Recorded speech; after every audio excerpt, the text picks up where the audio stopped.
Low-wage workers and oppressed workers in the struggle. We all know what a worker is, right? I feel like when most people think of a worker, they imagine like a scruffy-looking white dude in denim overalls with a wrench hanging out his back pocket. And like, sure, lots of workers look like that, but that's not an accurate representation of the working class. And in fact, the majority of the workers don't fit that description, like Monica said earlier. So what is a worker? A worker in a Marxist sense is someone who sells their labor power for a wage and does not own their means of production. And I feel like there's probably most of us in this room. But when we talk about workers and the working class, we aren't just talking about people with union jobs, people who work in an office, people who work 40 hours a day. Oftentimes, I mean, not 40 hours a day, whoa, shit, 40 hours a week. Y'all know what I mean. Y'all know what I mean. No, in Detroit, we work 40 hours a day. Oftentimes, a large portion of the working class goes unrecognized. We believe that the revolution will be led by the most oppressed elements of society because they have the least to lose and the most to gain. The antagonisms are much more severe for the lower strata of the working class: Black, migrant workers, queer workers, disabled workers, sex workers, etc. You all know. And therefore, these elements of the working class have the most revolutionary potential historically. When Brother Bobby and Brother Huey were organizing and recruiting for the Black Panther Party, one of the most advanced Black liberation movements in the US, to this very day, where did they go? They didn't sweep the university halls for philosophers. They weren't looking around in coffee shops or in the suburbs for revolutionaries. They didn't join left-foot groups and form petty bourgeois academic cliques, like some of our contemporaries. They went straight to the oppressed communities with the science of Marxism-Leninism because they knew that the poor Black folks were feeling the sharpest end of the blade of capitalism. The Chinese Revolution could not have happened without the peasantry, a disenfranchised section of the global working class. Even the Russian Revolution required an alliance with the rural farmers who would not be considered proletarian to be successful. There will be no revolution here without these two things.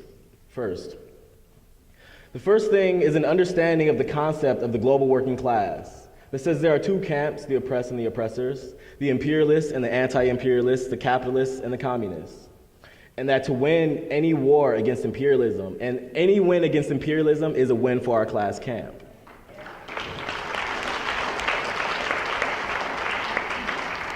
And the second thing is understanding that the, quote, lumpen proletarian, the part-time workers, the non-union workers, the non-legal workers, low-wage workers, are part of the global working class and necessary for building a revolutionary force against capitalism, imperialism, and white supremacy.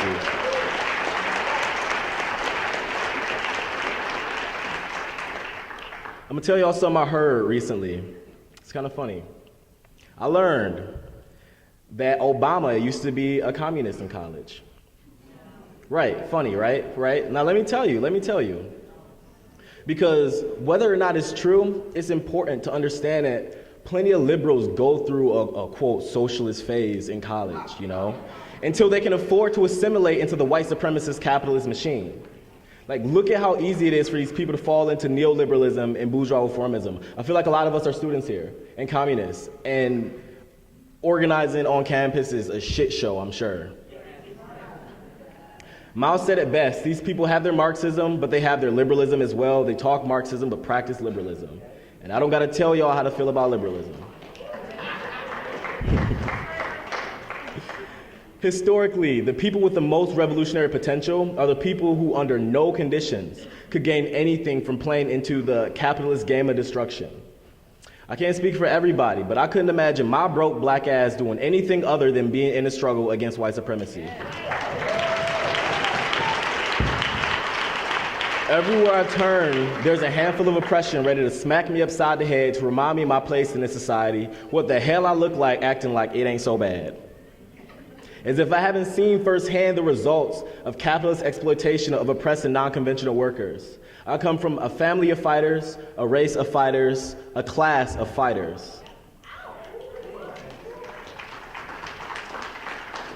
Now, I want to paint a picture for y'all.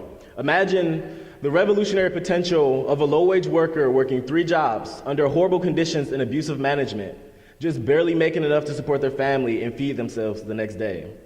Watching their water be shut off for petty delinquencies while corporations rack up thousands of dollars in unpaid water bills but go unpunished. They know what this system does. Imagine the revolutionary potential of the hustlers and drug dealers and gang members disenfranchised from society and the job market by the strategic dismemberment of their neighborhoods and families by the police war on black and brown people. They know what this system does. Imagine the revolutionary potential of every prisoner unjustly imprisoned, tortured, and exploited by the justice system. Denied healthcare, privacy, basic human rights. Humans forced to live like pets under our oppressive state. They know what this system does. If anyone knows the effects of capitalism, it's these people. It is the low-wage workers. It is the disenfranchised elements of society. If anyone wants to see these systems crumble, it is these people. Meet people where they are and have an understanding of the global working class, and that no matter what, we have a responsibility to toppling this rotten system. We have to show solidarity with Black Lives Matter, BYP 100, and any organization of oppressed people fighting against this racist system. As a multinational working class, socialist, and anti-imperialist organization in the Imperialist Center, that's one of the ways we operate. But we must also push our line of the global working class, because we know that socialism is the answer. We know that communism is the goal, and we know that the racist Republicans, the Democratic Party, the social chauvinists are out here trying to lead the people astray back into the arms of capitalism, and we can't have that.